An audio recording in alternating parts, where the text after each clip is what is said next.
Hey folks, it's Maxie here and welcome to another TEW2020 video. You join us halfway on our way to All Out, our big massive event. Something a little bit different today. We're actually visiting, for the first time in the state, believe it or not, Puerto Rico. So we are going to be looking at a lesser attendance figure. But I'm hoping, as I say, the show we put out kind of caters to what would be that audience, obviously like using the likes of Santana and Ortiz, and just generally at the same time building towards the pay-per-view. Just felt like we kind of were always in the same region, so try something different. Glad to say the last AEW Japan show was successful in where it was. Had a blockbuster main event of Cody Rhodes versus Nakamura, so I'm a wee bit worried at how that's going to go down once we get to All Out, because we will have shows Wednesday, Thursday, Friday, Saturday that week. So it might be a case of Cody might just be wrapped in cotton wool, just to make sure he's fine for him versus Punk. But without further ado, we'll crack on.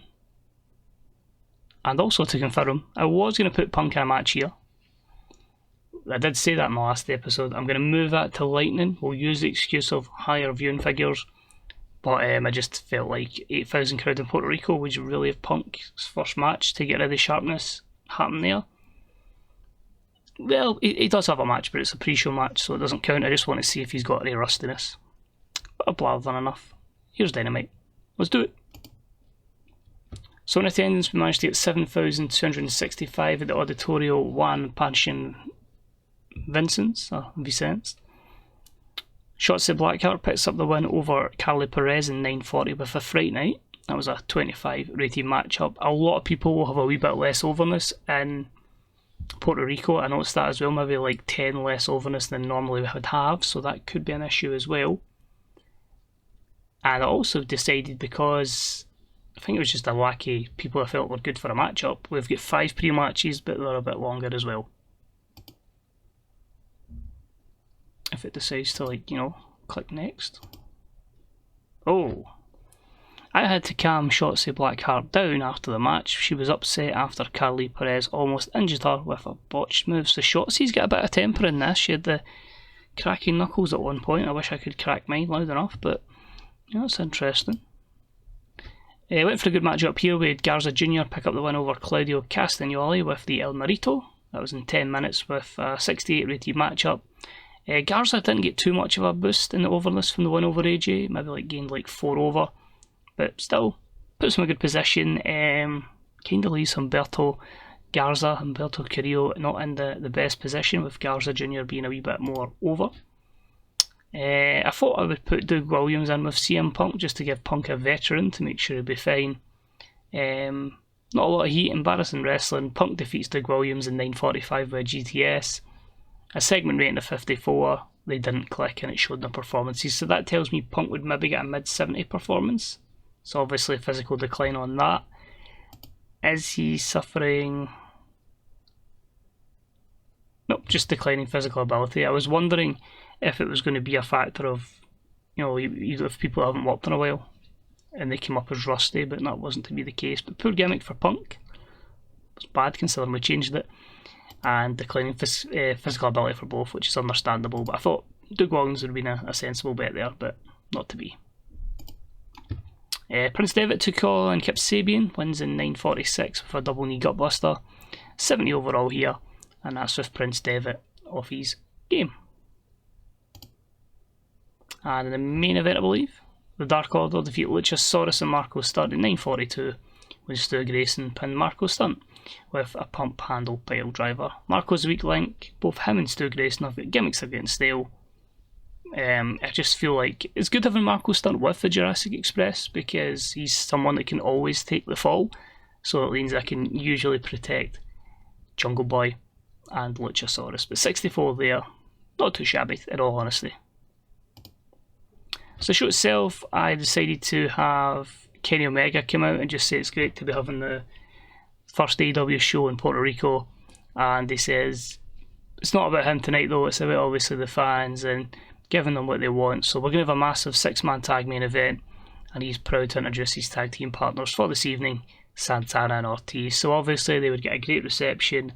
They just say how it's great to be representing the people of Puerto Rico, Because I think Santana's got like massive, I don't know the ins and outs of it, but I know he's very, very proud of his heritage for the Puerto Rico. And they apparently get great receptions there, so obviously they'll be hyped, the crowd will be hyped, and they just talk about it's great to have AEW here, and they're looking forward to tonight's main event match with the tag team champs teaming up with the world champion. That was a strong 89 promo. I believe they're facing Ace Austin, AJ Styles, and Pete Dunne in the main event in a non-title trios match. Speaking of trios, we had the trio of Wardlow and Private Party from the Uprising defeating Rey Mysterio and British Strong Style in 8:46 when Wardlow pinned Trent Seven with a Splash Mountain. So you can clearly tell now I am absolutely punishing the hell out of Trent Seven, and obviously him being the Elder Statesman. Well, could say Mysterio, but Rey's got good work still with him. And as I say, Private Party, it's always about getting just Wardlow as strong as possible and getting Isaiah Cassidy a bit more momentum since he's returned from injury. But good win there for the Uprising. I think I still need to add Isaiah to the actual faction in the save, but we all know who he's aligned with. Moving forward, we had some women's action. Tenille Dashwood defeated Bea Priestley in 5:07 with a roaring elbow.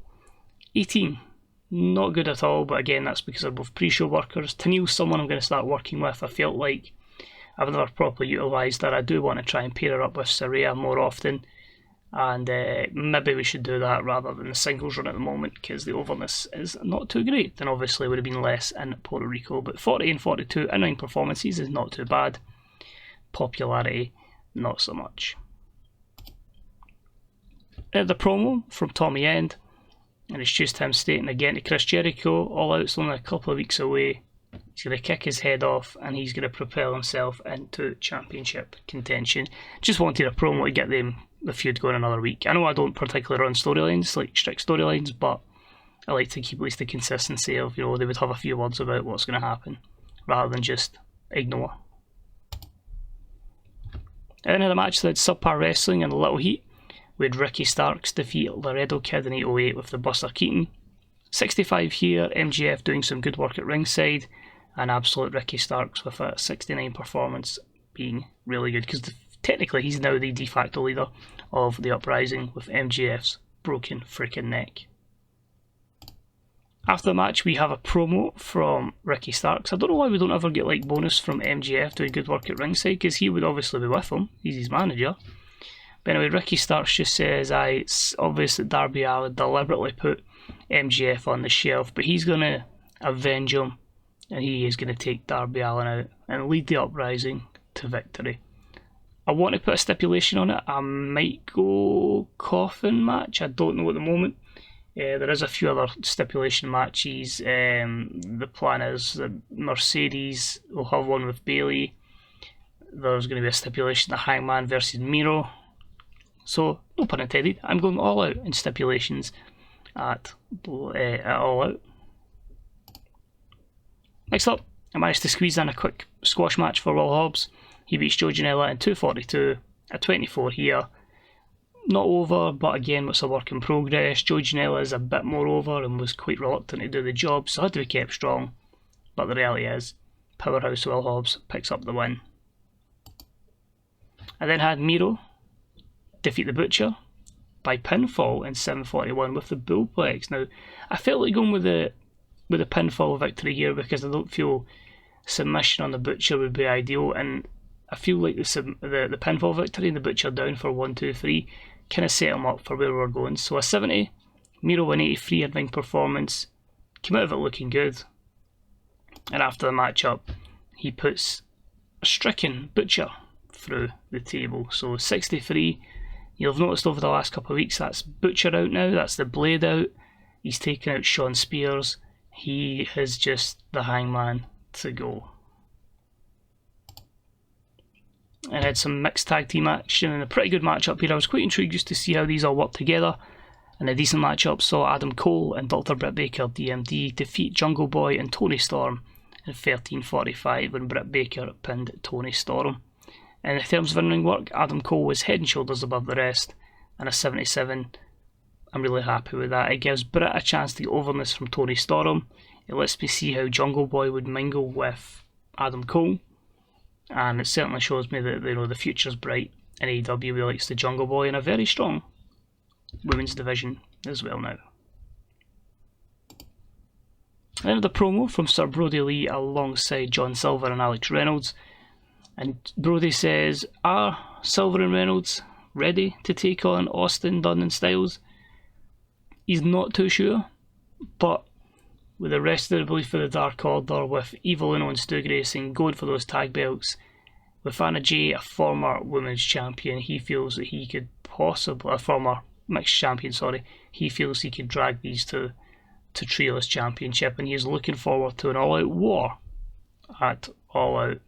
At the moment, it's just a 3-on-3. I might add another trio in because it would be heel versus heel trio at the moment. So we'll see who's maybe not on the card and where I can fit them in. Because bizarrely, it might be. Well, it was going to be the Bucks, but I've got something planned for them. We'll see. More trios action because we're getting everybody on this show. Terrible matchups saw the team of Kairi Hojo and We Live to Riot. See what I've done there? That's obviously Gianna Daddio, get her pronunciation right eventually, and Heidi Lovelace. And they defeated the Dark Orders, Anna Jay, Priscilla Kelly and Abaddon. In 10-15 when Kairi Hojo pinned Abaddon with a spear. 63, very, very happy with that one. A lot of good performances there, the standouts being Kairi Hojo and Anna Jay. Mick Foley then confirms that we will see Hangman take on Miro at All Out. He says he's tired of the interference, so there's only one way these two men can be separated without people jumping in, and that is going to be inside a steel cage. Simple, effective, crazy stat about Mick Foley. I've only used him in promos and hype angles, obviously no matches. He's propelled himself to 87 over across the board, so Mick's probably more popular than he was in his prime, and Mick Foley was a very popular man. So I just find that crazy, but obviously he's WWE for life, but he's someone I'd quite like to see as an authority role where he doesn't get belittled, because he is generally one of the, you can see feel like social media and everything, just generally one of the most nicest men in wrestling. Honestly, just a true legend. And main event time. Okay, not amazing. Kenny's massively declined in overness, but it's good to see he's still getting good in-ring performances. Shocker there, Pete Dunne, 83. I didn't realise he'd be that over. But good matchup. Kenny Omega and Proud and Powerful Santana and Ortiz defeat the New Age Horsemen, AJ Styles, Ace Austin and Pete Dunne in 22-11 when Kenny Omega pinned Ace Austin with a one-winged angel. A 79, not the strongest main event, but still, I feel like considering we're trying Puerto Rico for the first time, we shouldn't really lose pop anywhere. It should just be a no gains, no losses, if I'm being perfectly honest. And send the crowd home happy. Proud and Powerful and Kenny Omega, the trio, celebrate, and we go off air. Oh, well, I tell a lie. 79, we lost pop in 15 regions, we only gained in 1, but again, these are regions that are fairly healthy, and it shouldn't affect us too much in the long run. Because they really, the only place I'm more really concerned about at the moment is Japan, because that's the one that is like so close. That's another thing. Jacob Fatu is under pressure for his social media outburst to a 12-year-old in this. Rey Fenix was obviously the last time, and he didn't get suspended despite me saying suspend him. Jacob Fatu, I went with, I think it was just ignored it the first time. So let's read it. The social media storm that engulfed Jacob Fatu is becoming significantly worse. It started after a conversation was leaked where he engaged in some banter with a fan who revealed to only be 12. Some people accused him of bullying. There is increasing pressure on AEW to react. So the last time I done that, appease.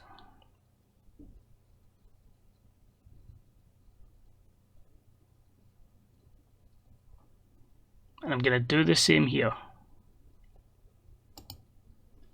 So it says he's begun a 1-month suspension. He's really annoyed.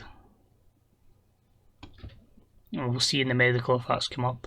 Just confirm as well, Brian Pillman Jr., because he keeps getting busted for drugs, we'll try to send him on a written contract so I can send him to rehab. because I want him like getting a massive push and then it affects him down the line. Also, we've imported Airwolf and Angel Dorado to the mod, so I'll be looking to bring in Top Flight. Steph McMahon is possibly leaving WWE. Kushida.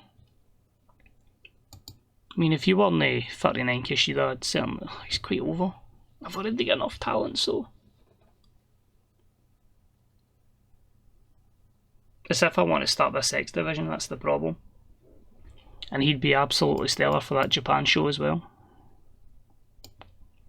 God damn, this is turning into my OFW save where I just signed everybody.